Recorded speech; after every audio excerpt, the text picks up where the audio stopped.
Welcome back to another episode of the Spiritual Teachers Podcast. With me today is my dear brother and friend, Brady Bradshaw. Brady is an senior oceans campaigner at the Center for Biological Diversity. He's a competitive and spiritual freediver. He's got 13 He's a 13-time national record holder and a four-time continental record holder for freediving. And he's deeply connected to the ocean and being a steward for ocean protection. Coming in from Santa Cruz, California. Welcome on, Brady. Thanks, Peter. It's so good to be with you again and just to share some time and space to discuss and uh, share notes from like what we've learned since last time seen each other. So I appreciate Yeah, our friendship. yeah, man, me too, brother. It's such an honor to have you. And so Brady and I we met for the first time in 2019 at the Climate Realty Project in LA that Al Gore was spearheading, and it was a really powerful uh, conference, I guess you would call it, right? Yeah, sort of a And training conference, like helping people be able to communicate better and take action. yeah, like take action for the planet. Al Gore had this really long slideshow about all the ways that climate change was affecting the planet.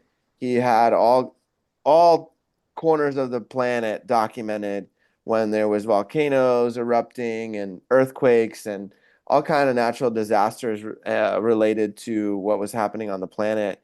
And it really touched my heart, and ever since I was young I've wanted to help the planet, and this organization at that time was what I was called to go to, and I think a big part of it was to connect with you, and then from there we ended up working in men's work together, with the Sacred Sons, and doing all kinds of different things. So it's been a powerful journey together, man. Yes, yeah.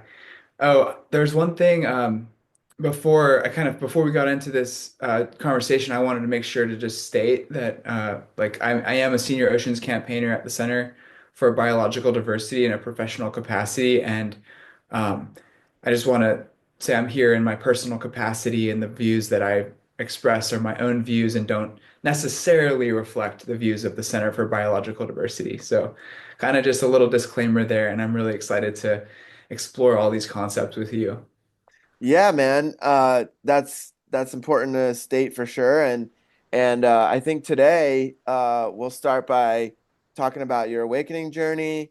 Then we'll talk about potentially your journey with freediving, and how that connects to your spirituality and your viewpoint on life, ocean preservation, and sovereign men's work.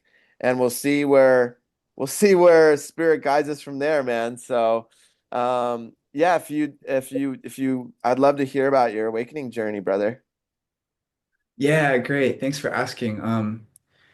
I think every time I hear, it's funny because I've heard other people's awakening journey stories and how they relate to the concept of awakening. And for me, it takes me actually back to my first biology lecture in college when Mm, I was learning cell biology. And just like seeing the cell up on the board and having someone describe all the different functions and then get like more and more microscopic with the complexity that exists in an organelle within a cell. hmm Organelle is like an organ of a cell. hmm And that like that just unfolded this world of harmony. To me, it was witnessing harmony at every biological level.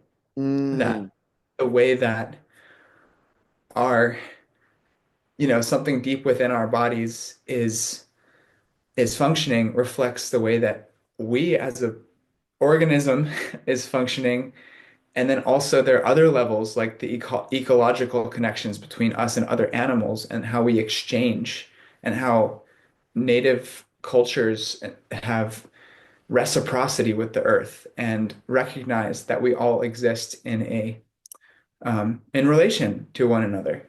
Hmm. And it was like, oh, that's beautiful because that's what I'm learning here in this biology lecture. So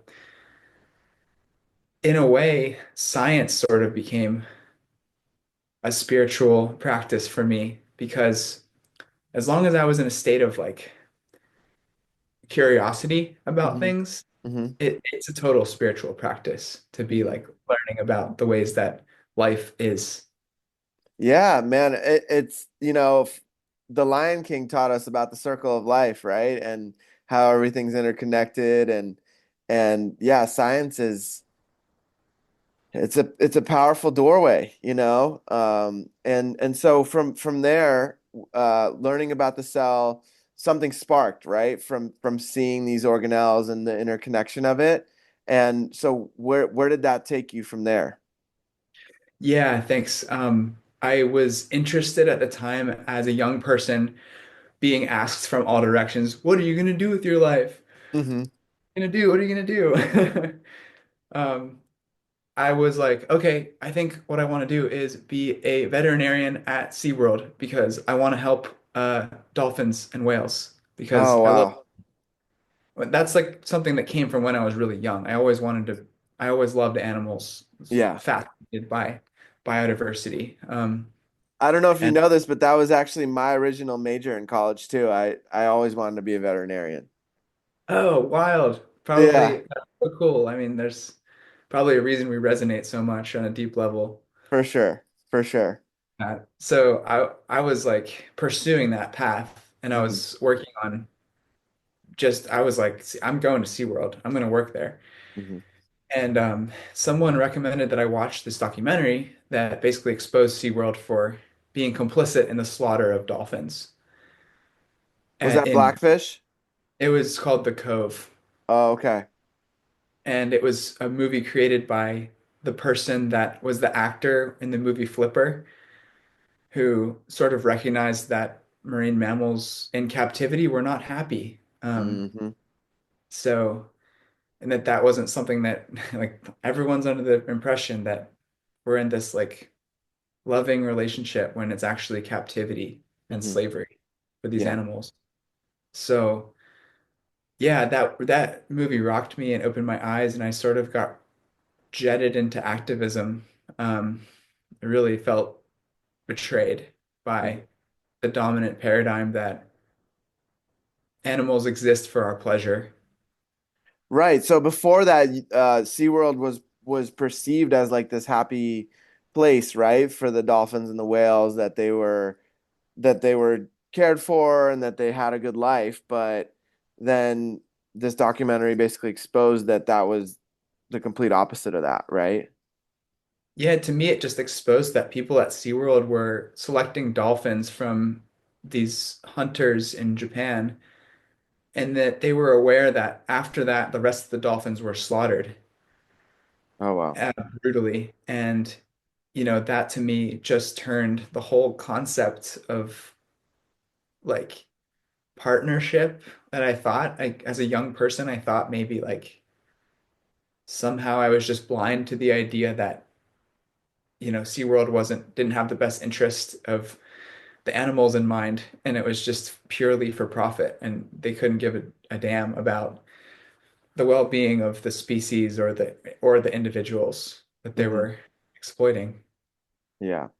So yeah, that was just like kind of rocketed me into this activism. And shortly after that, I was like, fate had it that I was in Mobile, Alabama, um, with access to a family that had a private plane at the time of the BP oil disaster in the Gulf. Hmm. So like not long after What year this was initial, that? Do you remember? it was 2010. I'll always remember. Hmm. Um, the BP Deepwater Horizon disaster of 2010 was at the time the worst environmental disaster in the history of the United States. Hmm. And it was like the spill happened and we got to fly over and witness the spill. We saw dolphins swimming through oil, just sort of drowning in it, um, and birds trying to fly. And it was just so horrendous. That experience also was something that just kind of snapped me out of this idea that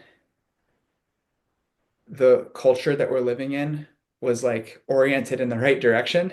Hmm. I realized that we were just sucking life from the earth and really sucking our own life from the earth, and that our culture was just so misguided in this way. Well, in a lot of native cultures, they believe that the oil is the blood of the earth, Mm, and that the earth is its own organism, just like the cells you mentioned, right? Like the planet is alive, and it's, from what I understand, it's a sixth dimensional being. And so we're in the third dimension, we're transitioning into the fifth dimension, those of us that are waking up, and the earth is on the sixth dimension, and it's a living organism. I think for the first time I realized that was when COVID hit. You could see the whole planet was affected. So the whole planet was sick basically and had like some time to rest, because everything shut down. And that was my first time when I really like felt that the planet was one huge being. Like I always knew it from when I was little, but I actually like felt it. Like, wow, the planet's like sick right now. yeah. At that time, I remember there's an endangered whale, the North Atlantic right whale, and it's extremely endangered. Like it's what we call critically endangered officially. And Hmm. um, they at the time there was a lot less shipping overseas. Hmm. There was recorded like right whales sounds were starting to become louder because it's almost like they were able to communicate for the first time. Wow. Oh man, I'm Really? getting chills. Yeah. So, yeah, I mean, that's the kind of scale that we have sort of caused destruction to habitats. And I don't mean to depress people. I mean, there's the only antidote to this stuff is taking action. So, there's so many things to do, and there are so many ways to contribute that, like, it's, yeah, I just think that that's the way. And so that is also kind of capping off the question of my spirituality because people ask, like, are activists, they're so angry, they're so sad and angry, like, and immediately when I started doing work, my mom was like, don't become an activist, please. Like, it's gonna ruin your life. And I was like, what? And I felt that really like once knowing the information, what else was there to do but act? And I feel Mhm. like that's completes the equation a little bit. Yeah, and I what we can do is we can drop some links um, of different organizations and different um, resources that people can access to get involved at the bottom. So just shoot those to me afterwards, and because I know from all the people that I know, you're the expert in these kind of things. So um, we can totally share with people if they want to get involved. And I want to give, like, not to fast forward your story, but I want to give people the optimistic side, which is that back in 2000, was it 17, that you helped pass a bill to stop offshore drilling with the Obama administration on the Atlantic, right? so the Obama administration, the first chapter was basically, yeah, there was a proposal through a federal action to open up the Atlantic coast to offshore drilling, and that was under President Obama in 2000, in I think 2013 and 14 was when this sort of came to a head. Hmm. And we defeated that proposal through activism and through people all up and down the East Coast speaking out, going to their city councils, doing a broad campaign to convince the whole power structure that this was not a good idea. Hmm. And it worked. So all of these animals were spared from oil and gas drilling, and the first part of that, which is actually blasting these air guns into the ocean to create sound, to create an image of how much oil and gas is under the seafloor. Hmm. That was going to be the first step, and it was going to be, I think the US government predicted that there would be 138,500 marine mammal deaths or injuries um, Wow. as a result, and we That prevented seems that. like a low number. Well, yeah, I mean, you never know because the environmental impact statements only cover a certain, um, only take into consideration a certain amount of, considerations. Like you can't actually know until it Right. Right. Yeah. happens. Yeah, and that's probably not even including the fish and all the marine life on the seafloor and things like that. I mean, it's probably into the billions, potentially. Yeah, there were some studies of that seismic air gun um, technology that showed things like, like oyster larvae, like the first phase of oysters, that they would get killed in mass, that there could be mass damage to the inner ears of fish from the sound. Hmm. So yeah, we just don't know the impacts because fortunately, it didn't happen. And then, for the next 4 years, President Trump tried to open offshore drilling off of every coastline in the United States, including the Atlantic coast and the entire Pacific coast, Alaska, uh, not Hawaii, Okay. but yeah, almost every coastline in the United States. So that was a 4 years of extremely hard work to Hmm. prevent that from happening. But we won that too. So Amazing. Amazing. I mean, so for those people listening, I mean, there is huge hope, and there is ways to make big impact. And you're a great example of that, of just the ways that we can support and help the planet. And that sometimes people just feel like for me, for example, like I wouldn't even know where to start to help with something like that, So I think dropping some of these links and sharing some of that, like where would somebody start? I know you mentioned like going to your councilman, right? yeah, a friend of mine texted me today about an issue unfolding in LA, about the dumping of waste after the fires, and I immediately wanted to know who's the decision maker. Like, so there's a series of questions to ask yourself, like who's making this decision? Um, what kind of, have we asked them not to yet Hmm. directly? What's the most effective way to ask them? And then after you ask nicely, there's a series of tactics that can be done to put pressure on a decision maker. So that's in a nutshell kind of what activism I would kind of sum it up as. But Hmm. also there are groups already working on issues and can help, provide resources to people Hmm. to help um, people rise up and make sure that we're not uh, yeah that these impacts don't happen and that we can actually make forward progress on some things too. For sure, for sure. Okay, so you flew over the BP oil spill, and then you started working with activism, right? And where did it evolve from there? Yeah, so say I did a lot of volunteering for years.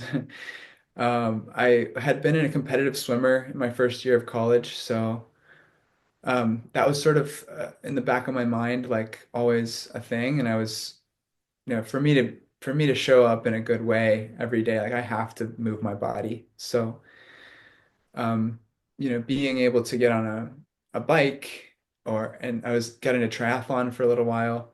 Um, And then I ended up going to grad school in Australia on the Great Barrier Reef. Oh, I don't think I knew that. Yeah, yeah. So I kind of wanted to continue my education and learn more about coral reef ecology because Hmm. coral reefs are one of the most, heavily impacted species. Corals are from climate change and fossil fuel combustion. Hmm. They're dying out and bleaching at an incredibly fast rate. So I wanted to understand what the impacts of that were on the ocean ecosystem and went to study in Australia. And when I was there on my breaks, I was just like diving off the side of the reef and I would see like a sparkly thing a little bit deeper than I had gone the dive before.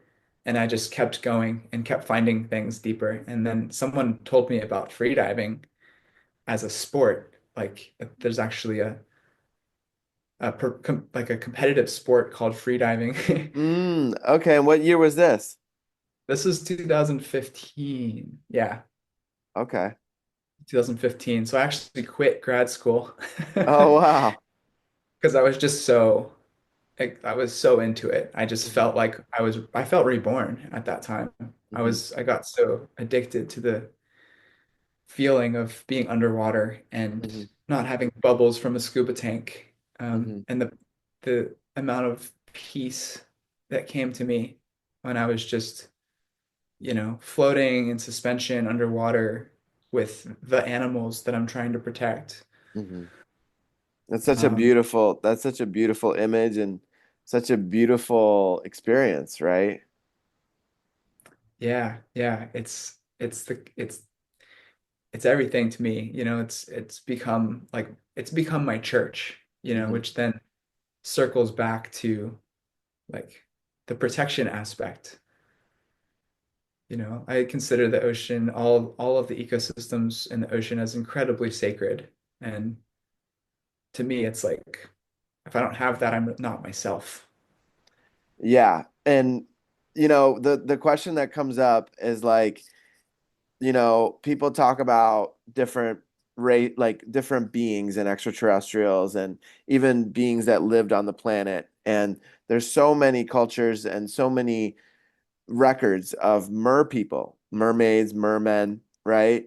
Do you feel like in a past, either in another dimension or in another lifetime, you were a merman or a merwoman? I feel like I'm doing that now. Right, right. Um, this is it. Well, so I love that. I love thinking about whether there's mer people in Atlantis and these ideas. And like, I dream that one day I'll be like taken into Atlantis. Someone will be like, okay, you've been deemed worthy. Now you may enter. Right, right. All right, you got the world record. Now you're ready. Yeah. That would be Um, that's awesome. I love that. yeah. But I think as a thought experiment, it's like, say there isn't, there definitely isn't. It's like, say we we know everything there is to know. Um, Sometimes I think like people who are looking for extraterrestrials and mer people, like like we have this desire to seek a connection to something outside of our planet. Hmm. And I often wonder about like, are people just missing a connection to our planet? Like, are we Right, seeking something outside of something that we already have? right, right. And I mean, it sounds like yeah, that's what you're doing. You're putting on the fin behind you is the ones that you use for diving, right? Yeah, this is one of the fins that I use. And I can pivot to Oh wow. So my that's actual. for the listeners just listening, it looks like the fin of a dolphin or a whale. It's you put 2 feet in and then it expands out and is like a wide fin with both feet in it. And then the other ones are just really long fins that how many feet is that? Like 4 feet? Yeah, well, probably 3 or 4 feet. 3 to 4 feet So long. Yeah, so they're very different than the fins that people take to the pool or to the for longboarding or not wakeboarding, right? Yeah. Yeah. Yeah. So these For are the what's that? body surfing and boogie boarding. Right, boogie boarding. Yeah, yeah, yeah. That was what the word I was looking for. And so these are meant to give you more propulsion, but they're slower moving, right? Because they're so long. Yeah, they're designed the two fins that are separate for each foot are designed to be able to slowly kind of do a slow kick and have it the water sort of roll down the fin and create this wave movement, Hmm. which is a really cool thing to feel when swimming and sort of get into a rhythm.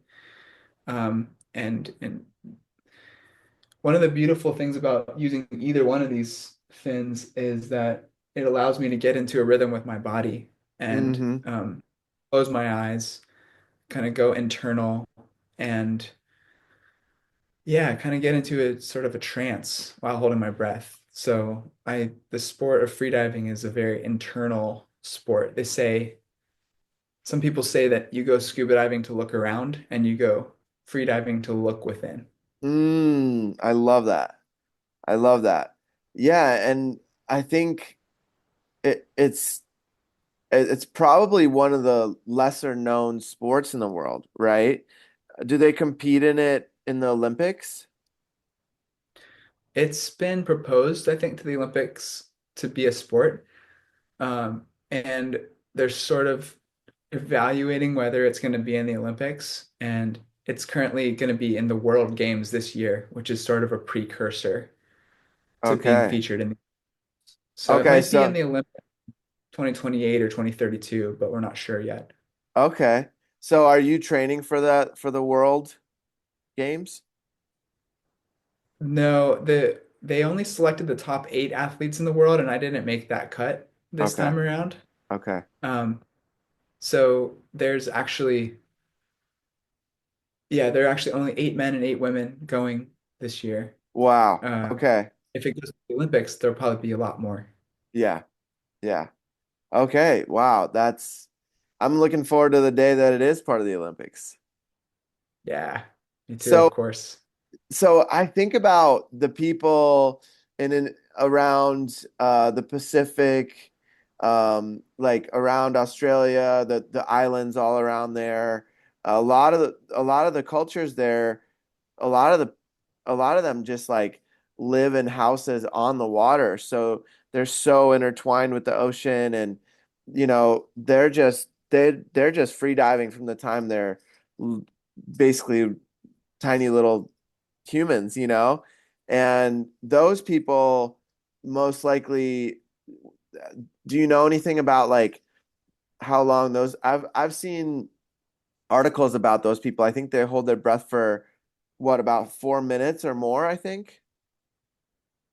That sounds right. That was what I would think Mhm. for somebody who lives in a culture where you're born and raised, and also you're inheriting genes from people that have been doing it consistently through their entire life um, history. And I've heard stories that people who are there can also open their eyes underwater and see very clearly, like that their Mm. eyes are more adapted to be Hmm. underwater than people who aren't. And also another genetic adaptation that people have there is the spleen is enlarged, which Interesting. is an organ that helps create more hemoglobin in the blood. And hemoglobin is a molecule that carries oxygen to tissues. Hmm. So people seem to be adapted as aquatic humans, which I think is a part of this whole thing, which is that we have the ability to be a lot more, we have the ability in our bodies to be a lot more interconnected with the ocean than we're living right now. That's fascinating. That's so fascinating. And uh, have you ever tested your hemoglobin? I did a blood test a few years ago, but yeah, I need to do that more. It's something that I kind of have on my list. Yeah, that's really interesting. So with your largest well, like your best record, right? What was the longest time that you went without breathing underwater? So there's a couple different disciplines. I specialize in distance underwater in a pool, going back and forth. Okay. Those dives have taken me roughly 3 to 4 minutes Okay. while moving at a pretty good pace. Hmm. But my best breath hold is 8 minutes and 10 seconds without Wow. moving. Without moving. And the world record is around 10:30. Um, Okay. there's someone that did 11 plus, but I'm not sure about the uh, authenticity of that attempt. Okay. So Okay. I think to me So, the world record's like 10:30. okay, so you're 2 minutes under the world record, basically. 2 minutes, 20 seconds. Wow. Yeah, that's Yeah. fascinating. I had one experience that comes to mind that I wanted to share with you, where I was in a pool in San Diego, and there was a pool in the complex I was living in when I first moved to San Diego, and I'm underwater, and I went into theta state, like I went into that meditative state, and it felt like I could just be there for like it felt like I didn't have to breathe. It was the most unique feeling I've had, and I maybe had it once or twice since then. Do you know what I'm have you ever experienced that? Yes. Yeah. So I don't know what exactly happens in the body in that first phase of a breath hold. Um, but it's beautiful. I mean, I think I've done so many of them, and it's great that you got to experience that because I think someone like you who's committed to and devoted to like presence, Hmm. just being present and not having all the thoughts like how long am I holding my breath, checking the watch every 10 seconds. Hmm. You get to experience all like this state. I think theta state is from what I understand when we hold our breath, and this is like very concrete that when we hold our breath, our heart rate drops. And the way that I understand it is during the circulation, while blood is circulating from the heart to the brain and back, um, if the heart rate slows down, the brain processing the oxygen in the blood from the heart at that rate will induce a theta state and it will Mm, induce meditation. wow. So you can it without even without even mastering meditation just by getting into the physical experience of a breath hold. Yeah, yeah, man. It was really profound. I really am one of those people that like to see what's possible as a human, as well as I believe you are, right? So, um, that experience just gave me that feeling of that limitlessness, right? Like if I didn't think about it, if my brain didn't tell me, okay, let's go take a breath, I don't, I'm not sure how long I could have stayed down there, you know? But yeah, that was really interesting. And that makes me think about float tanks too, where, you go into a float tank, which have you ever done that before? Yeah, I did once. For me, I've only done it once as well, and it was profound because what for people that haven't experienced it, basically there's a very high level of salt in the water, and you get put into this pod that is completely pitch black. And so you don't need to exert any effort to float on the top of the water. You're just there, like in the water, like in an embryo, in like a universal embryo, right? And it's so powerful because it feels like that experience gives the soul an experience of what it would be like to not be in the body, right? Because the body is able to fully relax. And then I had some unwinding happening where my body was adjusting and realigning. And then from there, my third eye really opened up and I was able to, astral travel or um, go into these deeper states of meditation. And it was really profound. Yeah, that's so beautiful. And I think it reminds me, yes, that this is also very similar to the experience of free diving. Um, if if you're able to uh, really relax in underwater, which is Hmm. the whole kind of the whole secret and the whole um, key to a positive, free diving experience. One I feel compelled, but I should say that, people who are trying breath holding in the water, um, anywhere listening, it's actually incredibly important to like get certified. And if you don't want to get certified, that's okay. But to have a buddy around who can be there in case you black out, Hmm. especially for people that are practicing hyperventilation or any kind of Wim Hof breathing type styles, because that actually amplifies the level of danger quite a lot if you're doing any kind of breathing before a breath hold. Um, and I can explain the whole physiology behind that and everything, but you'll learn it in a free diving course. Hmm. Or, there's a great online resource for people too that I can share with you for the notes. It's just called freedivingsafety.com. Okay. Okay. But yeah, first and foremost is doing it safe so we can continue to, expand this beautiful practice and share it with people, and people can deepen into it over time and have a whole lifetime of positive experience. Um, Yeah. Yeah. And so yeah. thank you for sharing that. I think that's a really important disclaimer for people. And also when when when you've been freediving for all these years, uh, do you feel like it's deepened your meditative practice?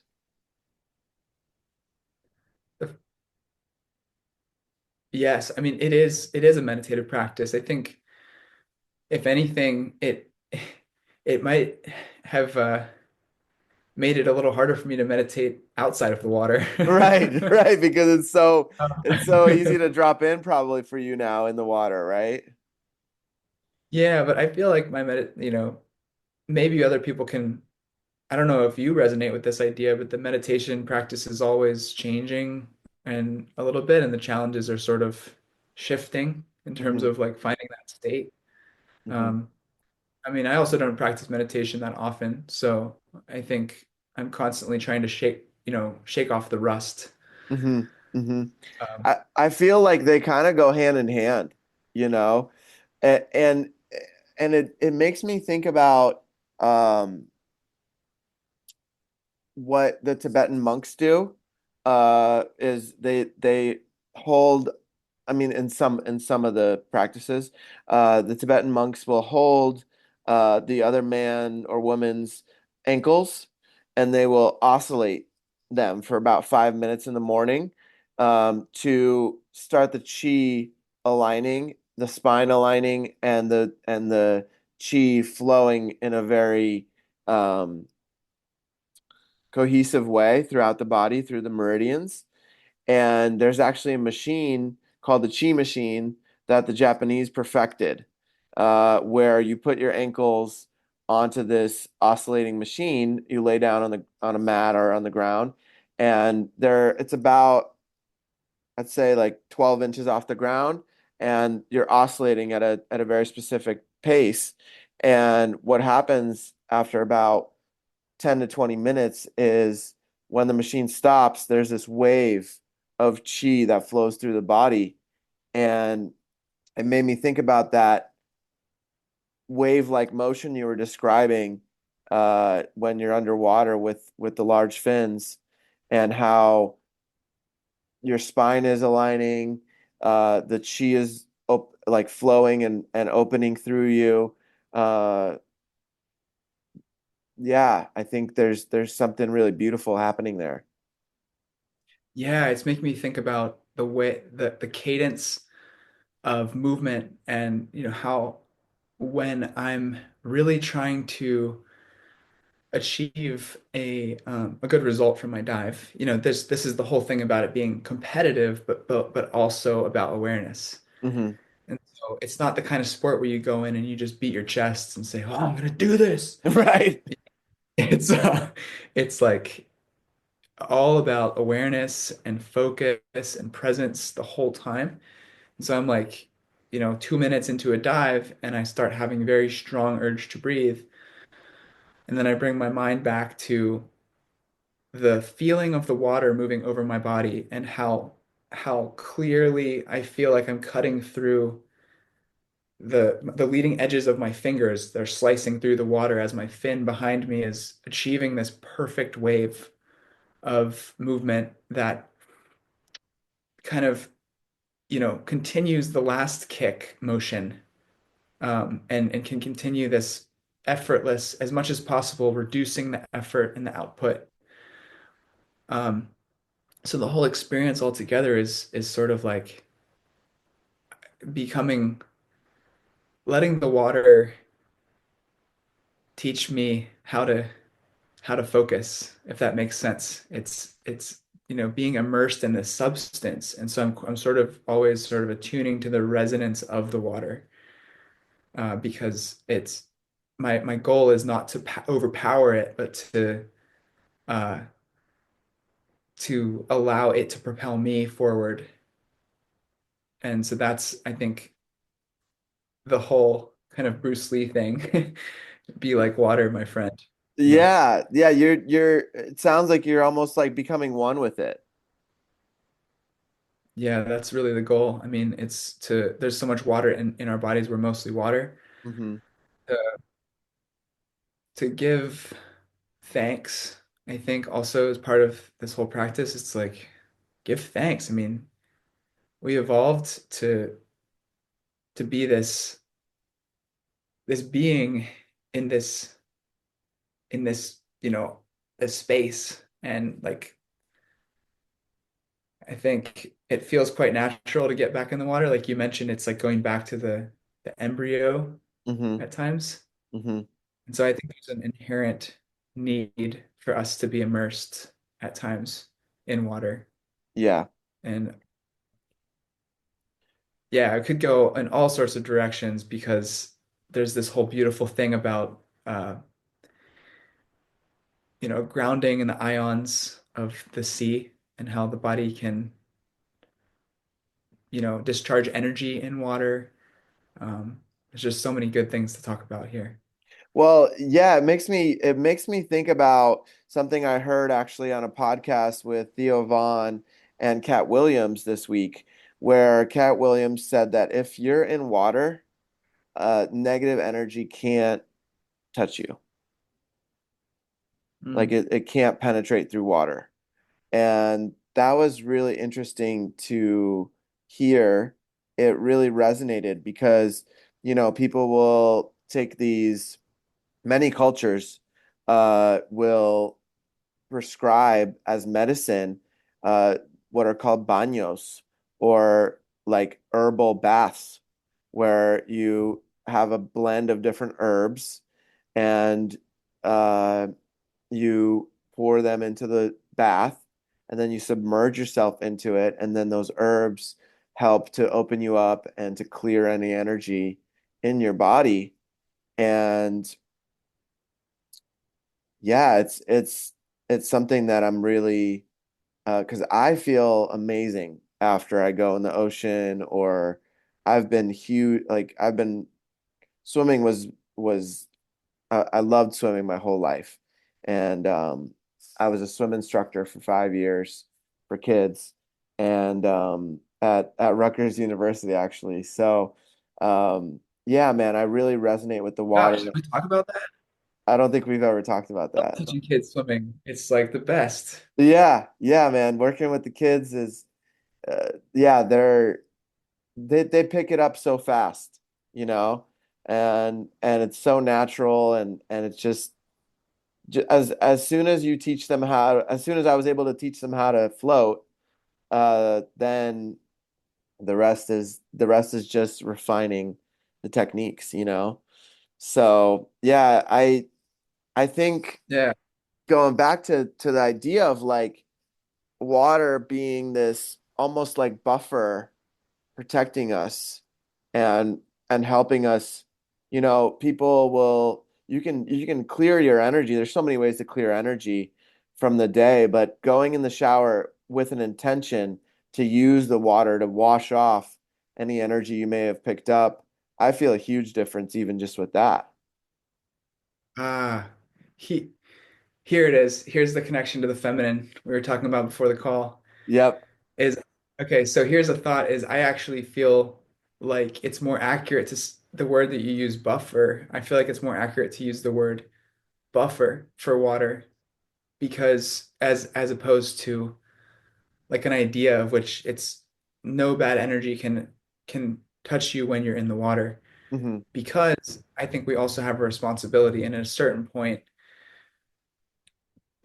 water becomes poisoned and Hmm. it does buffer us. Like for the greatest example is that burning fossil fuels has caused the atmosphere to warm massively, but we don't experience that because it's actually all getting absorbed in the ocean. And so Hmm. the oceans are warming. Hmm. But at a certain point, the oceans can't take the heat Right. for us. Right. And so that's, I think, the same kind of concept with the feminine. Like the feminine, if you kind of relate to the feminine in this way, like mothers are so strong and they are so powerful and able to hold so much to a Hmm. degree, you know? Hmm. Um, so the best thing we can do is to not take that for granted and to protect and, really help them feel comfortable and provide healing spaces. And so I think there's this parallel between the feminine and water, Big time. where we have this great responsibility to something that we can't quite understand,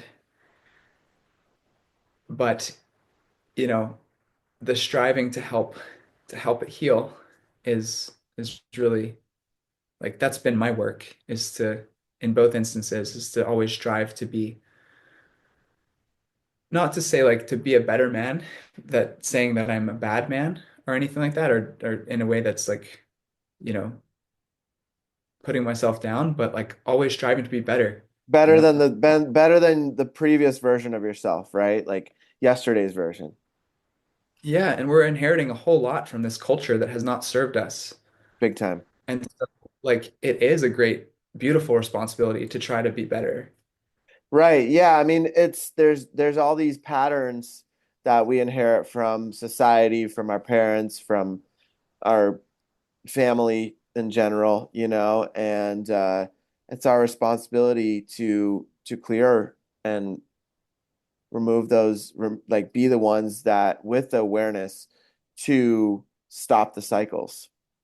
Um, Hmm. and going back to the topic of water and the feminine, water is that flow, right? Like it can be so powerful where it carves into rock and makes these profound canyons, right? Like the Grand Canyon was carved with water, which is one of the, most beautiful places on the planet. And then you also have that feminine flow of the water. And then, you know, a lot of cultures correlate fire with being the masculine, and how um, something that I something that I thought of the other day was like, um, you have fire and water, and typically you think about water putting out fire, right? But then fire can also warm up and make water boil. So it can give the same effect just opposite, right? And then it can evaporate it and remove it. So um, yeah, it's a really interesting yin yang of the world, you know.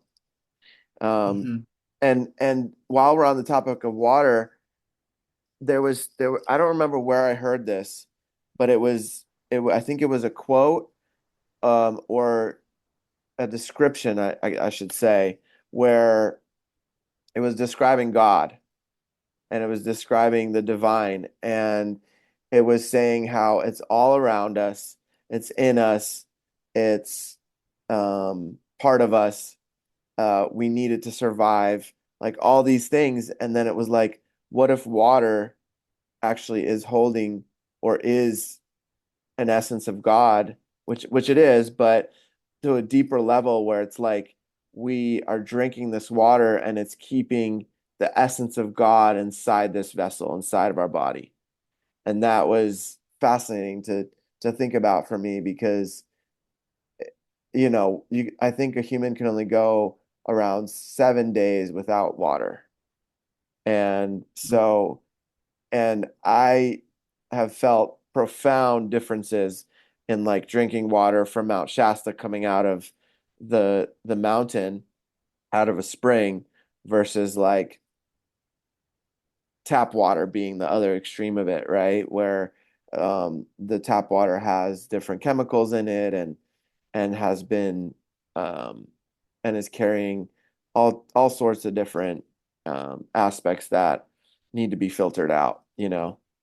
Um, Yeah. so yeah, water is it's the essence of life, you know, and in the Nipi in the sweat lodge, we pray over the water, and when we pray over the water, it becomes medicine, and then we pour the medicine onto the hot red stones to turn it into steam, which brings our prayers up to Creator. And you mentioned church and how diving is your church. And for me, that connection with the water and the fire and the stones, bringing that masculine and feminine together to bring the prayers up is one of my favorite ways to pray. Mm, yeah. I love how you're bringing it all together. And it also reminded me of the concept again of these waters that are flowing from rivers Hmm. like Mount Shasta, you Hmm. know? Like that beautiful water that the earth provides is probably the healthiest for our bodies and it's the most harmonious. And yeah, like taking certain steps uh to change the way that tap water is dispersed is helpful Hmm. for for individuals in the human realm. Hmm. And even if, we're able to like fix a lot of those things in our the way that we consume and that food is regulated for us, that's good for the individuals and for the humans. But to recognize that water and food is supposed to come straight from the earth. Right. And in order for that to happen, the earth is supposed to be healthy, functioning. Like my dad called me the other day, like, want to say bless his heart, he was like angry that about the dams. He was like, I wish they had dammed more water to deal with the fires. Mm. And I was like, yeah. One of my friend's homes was literally saved because there was a river flowing, Mm. and it cut Hmm. off the flames from burning his house down. Right. Like the Earth knows what it's doing. Right. We're the ones that kind of don't know what we're doing. Right. Right. Um, A lot of, yeah. a lot of us are just kind of still figuring it out, and the big question is like, why are we here, right? Like, what is our purpose? And every individual has a different journey with that, And yeah, I think, I live by I think the biggest dam in the country, right? Over here by Las Vegas, to create Lake Mead. Um, and I, I there's a road going over the top of it, and it just it kind of breaks my heart to see how I think about imagining how the rivers used to flow through this area, through Nevada, through Arizona, Utah, and how that dam actually shifted so much of the ecosystem and the native animals that just can't survive now because the rivers weren't flowing to those areas anymore, you know? Yeah. Yeah, and it's true that we've dug ourselves in, like we have to start where we're at. Like there are people that are relying on these structures right now, but Hmm. I think the important thing to focus on is like there are certain things that physically need to happen. Like we literally quite in physical science, like we need to draw down carbon dioxide emissions into the atmosphere, or else it's just not possible to continue to like live on this earth Hmm. as humans. And then so there are urgent timelines. The last thing we need to be doing is digging ourselves in deeper Right, by like puncturing more holes in the earth that are going to leak methane forever to pull right. out oil right now. And like those are the kinds of things that I try to focus on. Like one of the big reasons I'm focused on offshore drilling is because there are direct impacts to oil spills. Um, and then there's also like this urgent need to reduce fossil fuel emissions, Hmm. while oil companies are designed to continue to expand and expand and expand. Um, and so we absolutely need to put, draw a line in the sand and say like, no more of this, because the current levels of production are astronomical and they're way too much. Um, Yeah, and I think we so are we are moving in that direction with so many more electric cars and which is a whole nother topic, right, with the batteries and stuff like that. But in terms of puncturing the earth in we're just puncturing it in other ways to create batteries, right? But I think there's a lot of people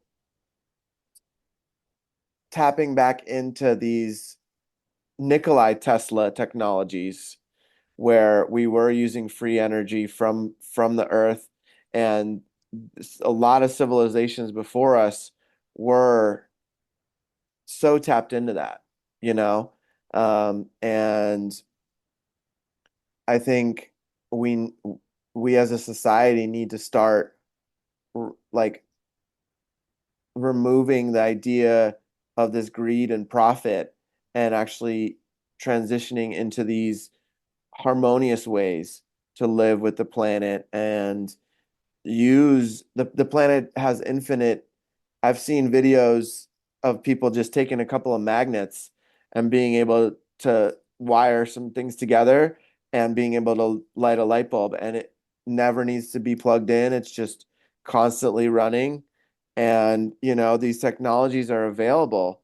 There's even kids in Africa creating energy from urine, and these cars that run on water and hydrogen, and there is definitely a lot of movement in that direction on the planet, you know?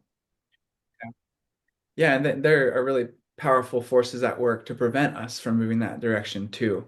And that's one of the I think one of the most frustrating things for me as somebody who knows about these things is like that the fossil fuel industry has made billions and billions and billions of dollars, and they are committed to deceiving and confusing the public about the solutions to the problem that they've created so that they don't have to clean it up, Right. and that they don't have to move out of their current business model.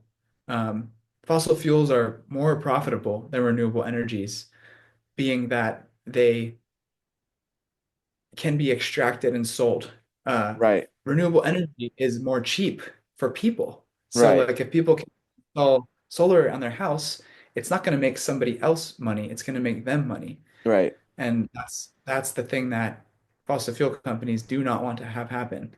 And they also don't want to have to clean up like their oil wells that they've drilled offshore that are incredibly difficult to plug.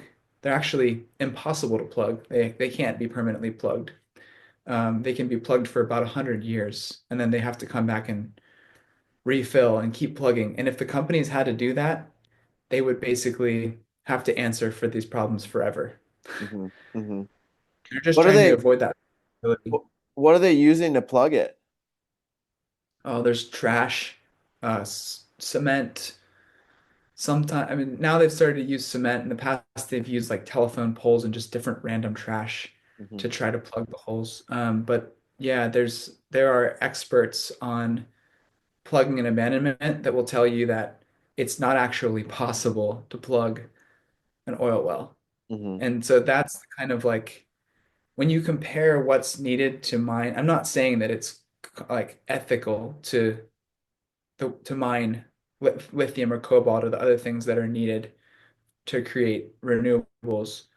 But I am saying that it's a much longer both time scale and a much heavier impact by like, times 1,000, maybe it's hard to compare side by side, but Hmm.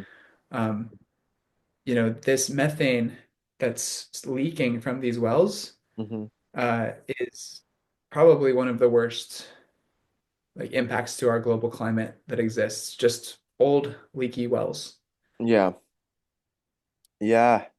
Man, I it makes me think about driving through Texas one time. I think I drove from Austin out to New Mexico, and it was like 9 hours. The state is massive for people that haven't driven through it. Texas is Yeah. huge, and the whole 9 hours, it was all these fossil fuel rigs for mining oil, and everywhere. I mean, Yeah. it was wild. And I remember I remember having this vision. I think it was on a plant medicine journey where, you know, I believe everything is fractal, right? Like you were saying, the cell and then the organs in the cell. We have this body, we have organs in in our body, the earth and its flow, like if the oil is the blood of the earth, right?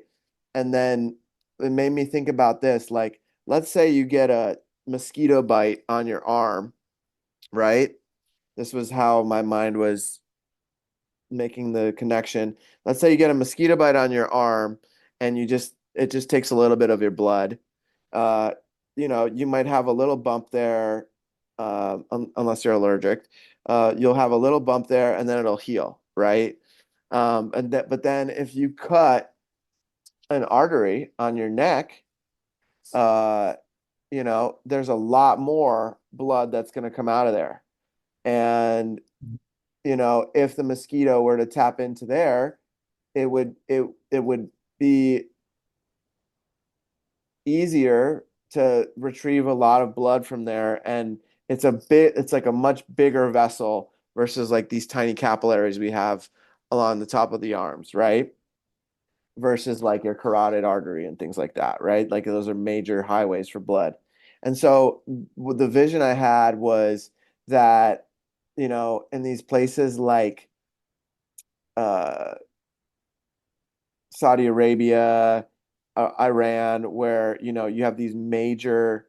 It feels like those are some of the major arteries of the planet for oil, and so uh, those arteries of the planet are like producing the most. And but then when we're doing it in these other places, like we're just like puncturing, like you were saying, these holes, and it it's like almost like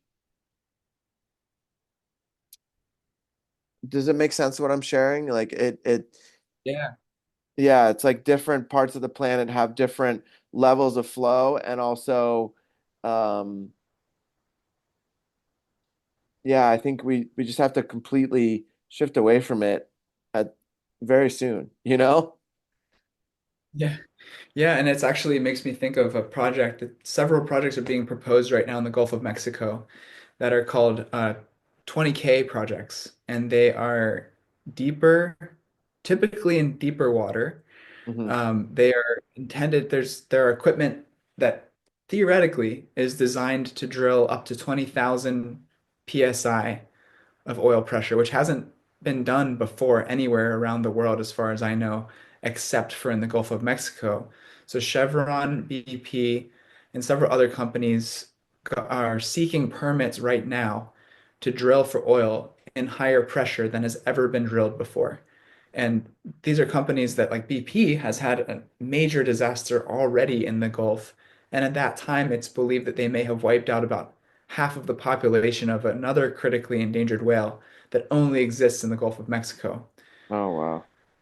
And now they're applying for a permit to drill even deeper in higher pressures. And this is, to put it in perspective, 20,000 psi is if you took a postage stamp and put it on the ground and then stacked two double-decker buses sitting on that one postage stamp. That's the Oh amount of wow. pressure that we're talking about. So Wow. the it's like that artery, like we don't yet know what to expect. Hmm. So these are the kinds of projects that I'm keeping my eye on and trying to make sure that we don't end up drilling into these extra deep, high pressure pockets of oil and gas.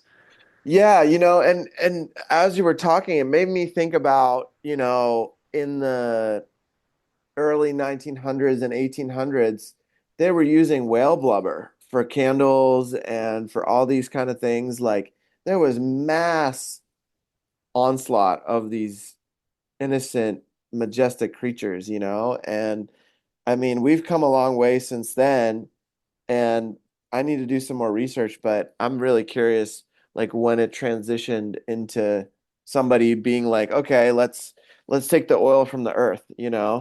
Um, do you know anything about that history? Yeah, I can't recall it specifically, but I do remember hearing some anecdotes about how people were advocating for oil drilling as a basically an eco-friendly solution because it meant that we wouldn't need to kill whales anymore more for Right, oil. right. Um, which is so interesting because, now we've reached the next, I think it's indicative of the problem, right? Which is that we can create these tech solutions that probably at some point in the future will end up backfiring if we just think, oh, we can continue to consume more and more, Hmm. and we can continue to reproduce as humans at the same rate that we've been, which is a very controversial topic, but I don't want to just exclude it from the equation because it's Hmm. literally part of the equation, that humans are expanding at it, there's more humans than ever on this planet. And so each of those, we have an amount of consumption. And I think as long as those core um, issues aren't addressed and we continue to rely on tech fixes, that at some point they will backfire. Just like, the use of fossil fuels is the largest one that we're reaping the devastation of right now. Yeah, and it feels like a cycle, right? Like where we stopped killing the whales, but now these oil spills are killing the whales again, you know? And Yeah. it's like the whales and the dolphins are, from my understanding, the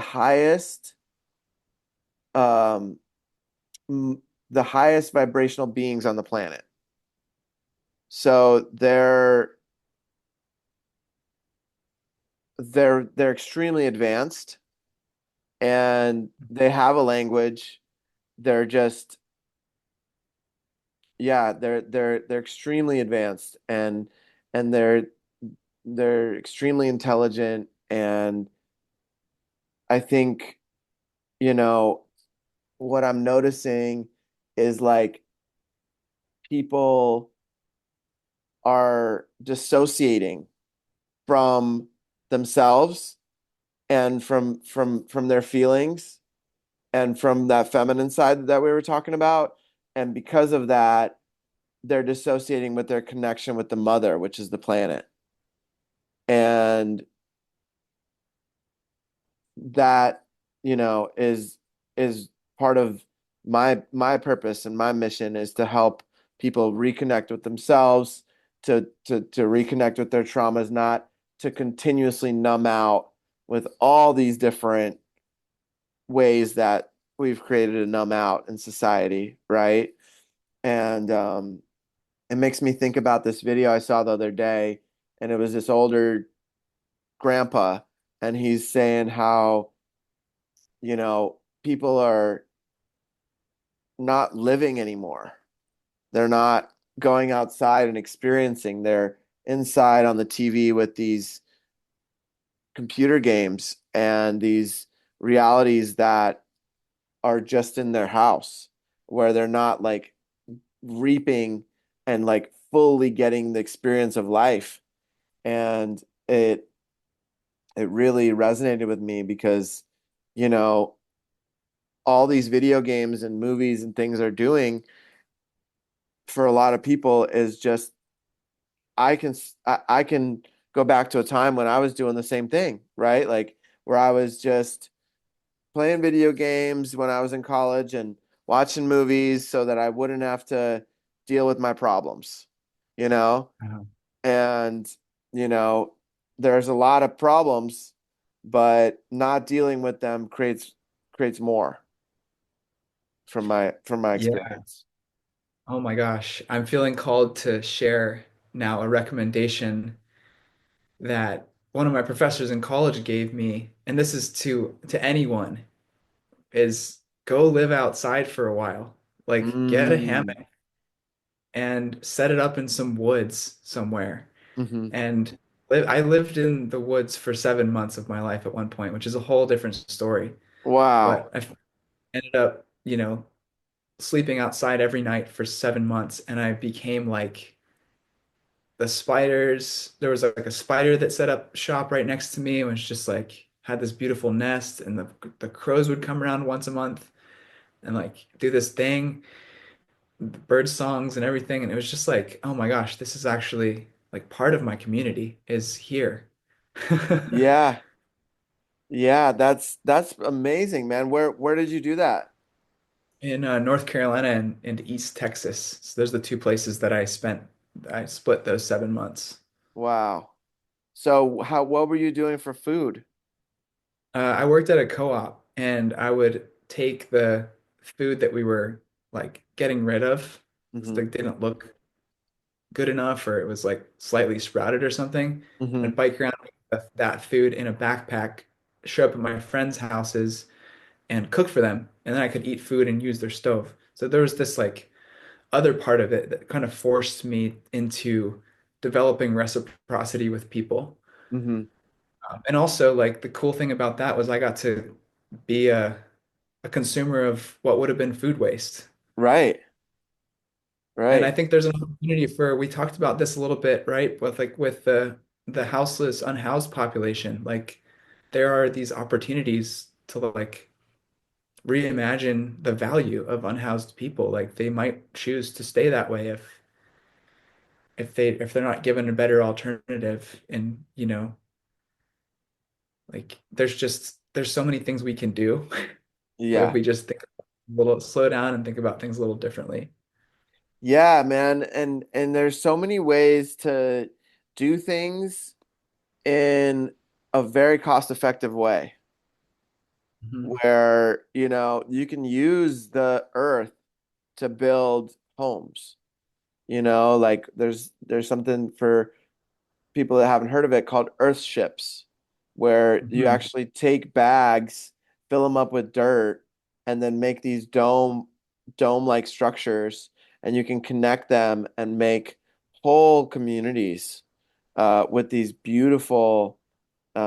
structures, and all you're really paying for is the bags, and it's really the way that I want to live in the future. And my big vision is, I think I've shared with you, is to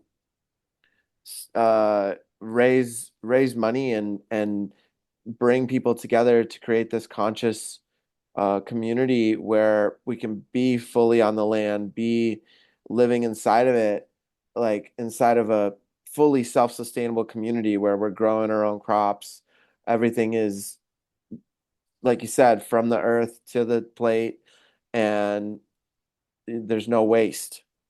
And I've lived in a community like this in Costa Rica, where the trash pickup came 3 times a year. And it was this ashram, and they had 4,000 fruit trees. They had um, two greenhouses and one herbal garden. And they were able to have every meal be 70% from their land. So that was really powerful to see that these things are possible, because I think people believe that these things aren't possible, and maybe in some places of the planet it's not. In the extreme Mhm. cold and the extreme heat, it's not really feasible. But there is a lot that you can do, even in those spaces. You can build greenhouses, you can, collect rainwater. There's just so many things to that can work. So yeah, there's this movement of people wanting to reconnect to the planet, reconnect to themselves. And I think there's a direct connection with that, of like, when we connect with ourselves internally, like what you mentioned with the diving and with meditation and those kind of things, when we reconnect with self, we reconnect with the planet, and with compassion and with love and caring for others, and being able to, from that place, navigate and volunteer and and work with organizations, and work, even just going outside and collecting trash. Like, that's something that every person can do. And I when I lived in San Diego, I would do at least once a week, go down to the ocean and just collect trash. And to me, it wasn't about sharing or boasting about it. It was, every time I cleaned something up, the earth would actually gift me with something that I was actually looking for. So I'd find coins, I would find watches washed up. It was a beautiful practice, actually, of learning to connect with spirit and with the earth, and to learn how to fully manifest. And I remember I would ask for like a new pair of sunglasses, and they'd just wash up. Or I'd need a trash can, and this trash can would just wash up, like, it was really amazing, because the planet is alive, and there is a way to connect to it and communicate with it, for those that are wondering. Wow. Yeah, and I'm sure the dolphins didn't need that trash can. Right, right. Like we don't need this. This is only going to bring us trouble. But yeah, that's beautiful. It's a beautiful act of care. And I think that's like one of the most important parts is to get in the experience of acting from a place of love and care and caring for the planet. Like it's just so good for our souls. And yeah, I don't think people have to choose between like fighting corporations and changing your lifestyle.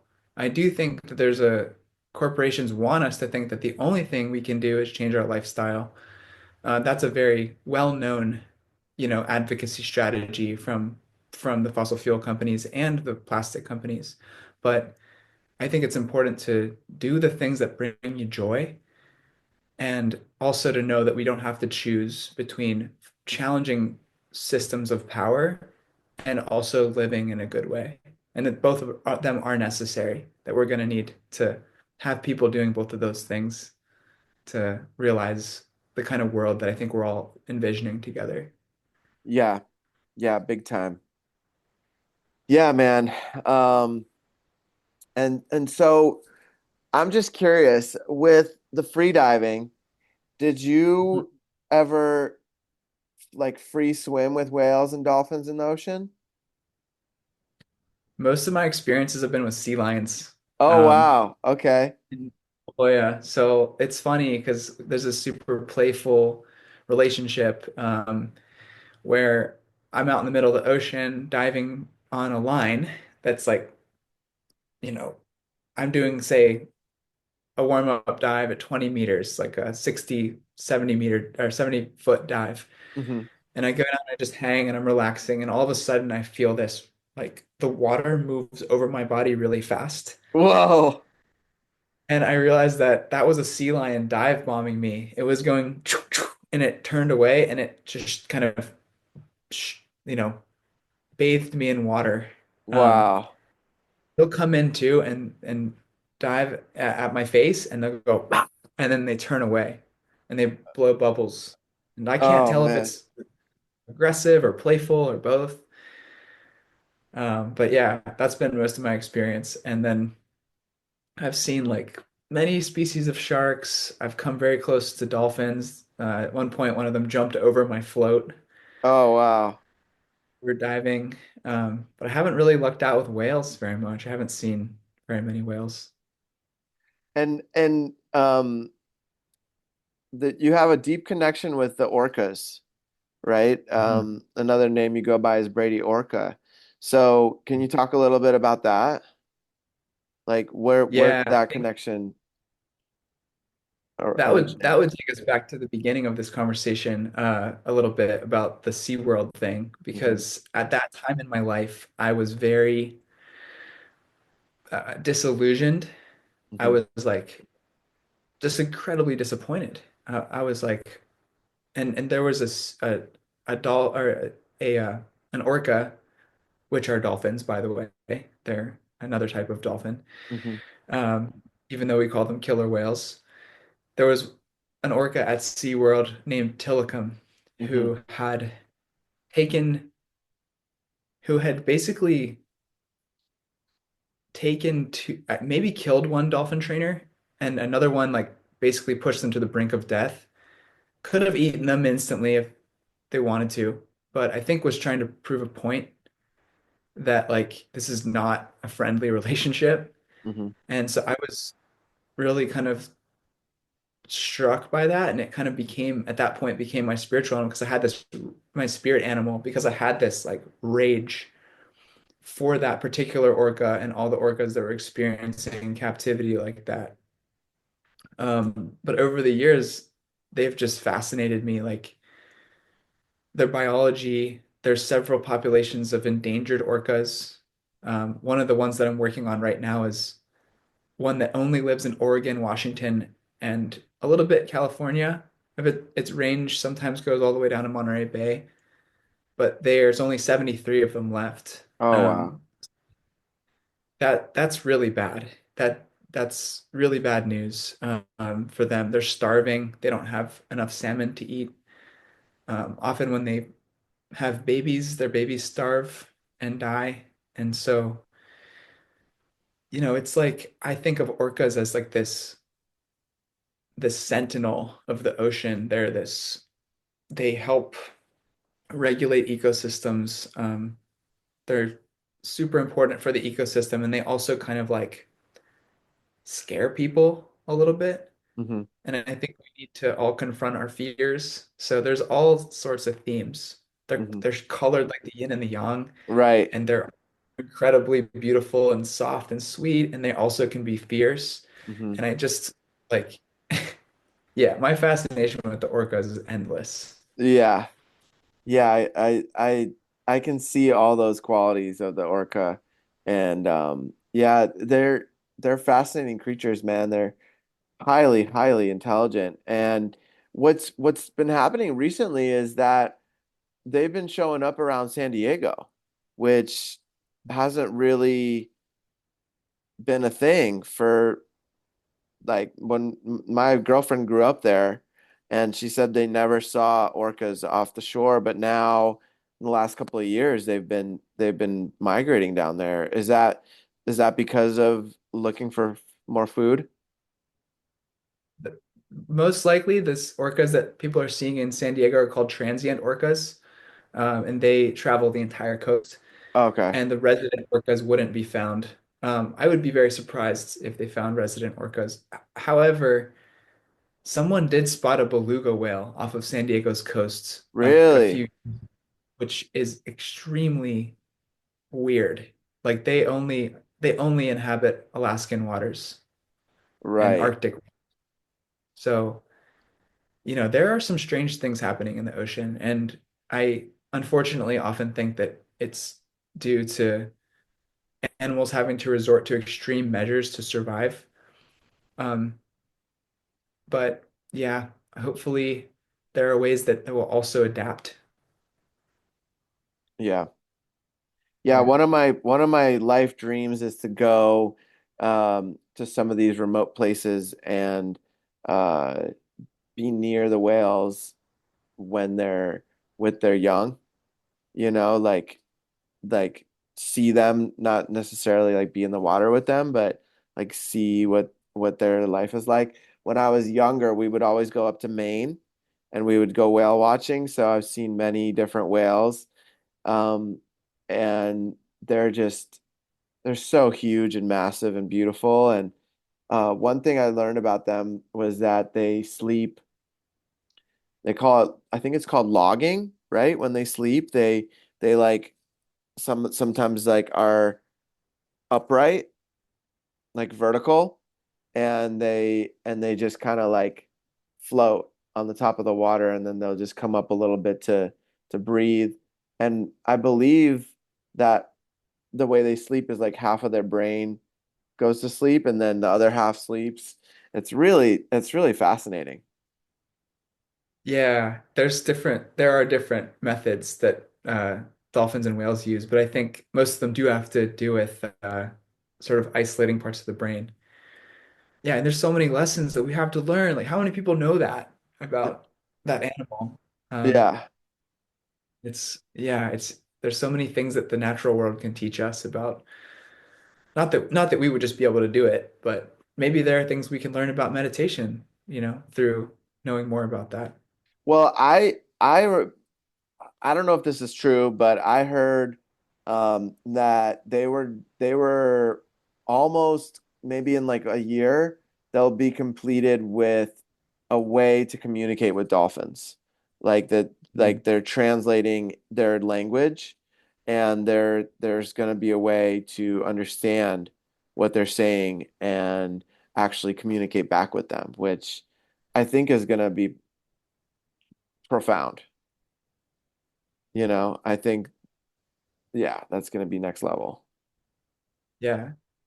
You know, of course, I uh, am excited. I've always wanted for that to happen. Like, that's like, yes, I want that to happen. I also like really want to make sure like we have the right representatives going and doing it. Like, Yes. I'm it would I'm be voting for sad. you. I'm voting for you to be the representative. Yeah, I do think the first, like, if we're able to establish that, the first thing we need to do is like just listen, Right. Like what do find they out have what to they're. say? Like what are they gonna like I can't even imagine the things that they can teach us and share with us, and because they are so highly intellectual. Yeah. If it were me, I'd be like, okay, look, here's the things that we know we've done wrong. I Right. mean, if you were wondered why the salmon is gone, that's us. And I'm sorry. And what? Now I'm here to listen. Right. Hope Right. we can get on a good path from there. Yeah, and I think it'll really change the way people perceive dolphins and whales. If we're able to actually communicate with them, it's like basically communicating with an extraterrestrial. It's like Absolutely. it's just going to change so much. So, I'm looking The forward to orcas that day. What was that? they're like, that orcas have cultures. Like they have very complex culture, and even like the same species, they have different dialects and everything. So Just yeah, like it's just like in exciting. America or any other country, right? Like In the South, people have a different accent than in the North, you know, Yeah. Yeah. East and the West. I mean, it's with internet now, it's kind of getting different, but without internet, before internet, it was very, very distinct, if you will, Right. different accents. Yeah. And orcas like maintain their cultures, and some scientists wonder still why do they still maintain that culture even if it's not, benefiting their survivability? And I think they could tell us why. Yeah. Yeah. Yeah. That'd be super, super interesting. I'm looking forward to that for sure, man. Um, well, Brady, it's been such an honor to have you on today. Thank you so much for joining the Spiritual Teachers Podcast. And I think we could talk for many more hours. So potentially we can do a part two at some point. I would love it, and it's been great connecting with you too. Thanks for instigating all these great kind of discussions. Absolutely, man. Until next time, brother. Sending you lots of love. You Take care. too. Take care.